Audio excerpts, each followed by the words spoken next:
الحمد للہ رب العالمین والصلاة والسلام علی سید الانبیاء والمرسلین اما بعد فاعوذ باللہ من الشیطان الرجیم بسم اللہ الرحمن الرحیم۔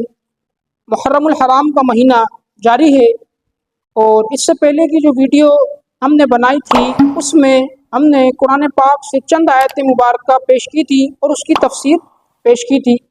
آج انشاءاللہ عز و جل ہم اسی موضوع یعنی ماتم کے موضوع پر حدیث مبارکہ سے جانیں گے کہ حدیث مبارکہ میں نوحہ اور ماتم کی کتنی مذمت آئی ہے اور ہمیں حدیث مبارکہ سے اس بارے میں کیا درس ملتا ہے۔ یہ ہے بخاری شریف۔ بخاری شریف ہے، یہ ہے بخاری شریف کی جلد اول ہے اور صفحہ ہے 252۔ صفحہ 252 پر حدیث کا نمبر ہے 1294 پر امام بخاری رحمہ اللہ حدیث مبارکہ لائے ان مسروق عن عبد اللہ قال قال النبی صلی اللہ علیہ وسلم لیس منا من لطم الخدود وشق الجیوب ودعا بدعوى الجاہلیہ۔ حضرت عبداللہ رضی اللہ تعالی عنہ سے مروی حضور علیہ السلام نے ارشاد فرمایا کہ جو اپنے گالوں کو تماچے لگائے، اپنے گالوں کو پیٹے، اور فرمایا کہ اپنے گریبان کو پھاڑے، اپنے گریبان کو چیرے، اور فرمایا کہ جاہلیت کا سا دعویٰ کرے، فرمایا کہ وہ ہم میں سے نہیں ہے۔ اسی طرح دوسری حدیث مبارکہ اسی مقام پر امام بخاری رحمہ اللہ لائے اور حدیث کا نمبر ہے 1296۔ اب یہ حدیث طویل حدیث مبارکہ ہے۔ فرماتے ہیں کہ حضرت ابو موسیٰ اشعری رضی اللہ تعالی عنہ کو کچھ تکلیف کی شدت ہوئی تو آپ پر غشی طاری ہوئی۔ آپ کا سر مبارک اپنی زوجہ محترمہ کی گود میں تھا۔ فرماتے ہیں کہ جب آپ کو افاقہ ہوا تو آپ نے فرمایا کہ انا بریء ممن بریء منہ رسول اللہ صلی اللہ علیہ وسلم۔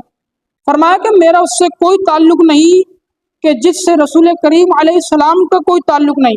آگے فرمایا کہ ان رسول اللہ صلی اللہ علیہ وسلم بریء من السالکہ والحالکہ والشاکہ۔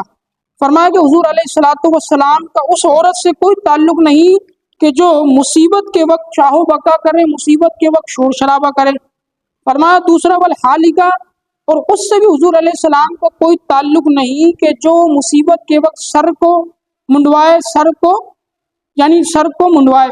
اور تیسرا فرمایا کہ حضور علیہ السلام نے ارشاد فرمایا کہ وہ شاق کا، اور حضور کا اس سے بھی کوئی تعلق نہیں کہ جو عورت اپنے گریبان کو چاک کرے، اپنے گریبان کو پھاڑے۔ یہ تھی بخاری شریف۔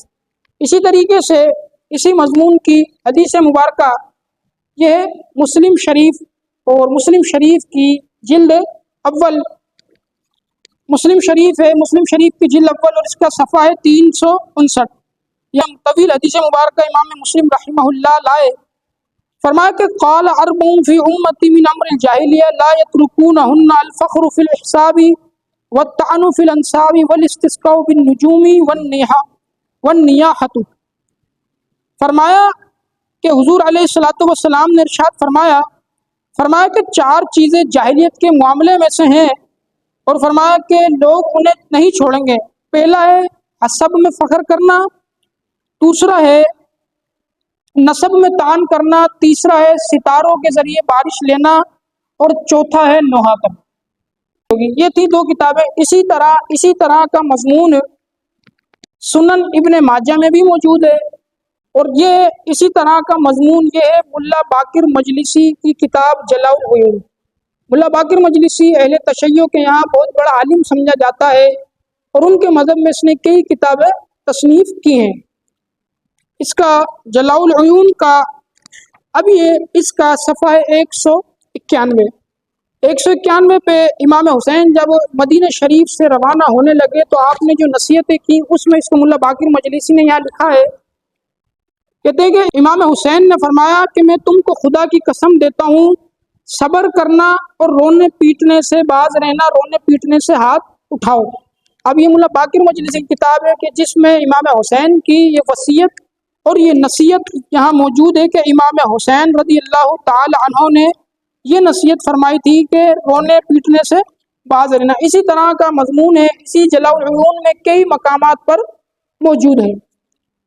یہ حدیث مبارکہ کی روشنی میں یہ بات بالکل واضح ہو گئی کہ حدیث مبارکہ میں کہیں ہمیں نوحہ کا، مرثیوں کا یا ماتم کا سبق نہیں ملتا، بلکہ ہر جگہ یعنی حدیث مبارکہ میں بھی ہمیں ہر جگہ یہی سبق دیا گیا ہے کہ جب بھی مشکل اور مصیبت آئے تو ہم صبر کریں، صبر کا دامن ہاتھ سے نہ چھوڑیں۔ وما علینا الا البلاغ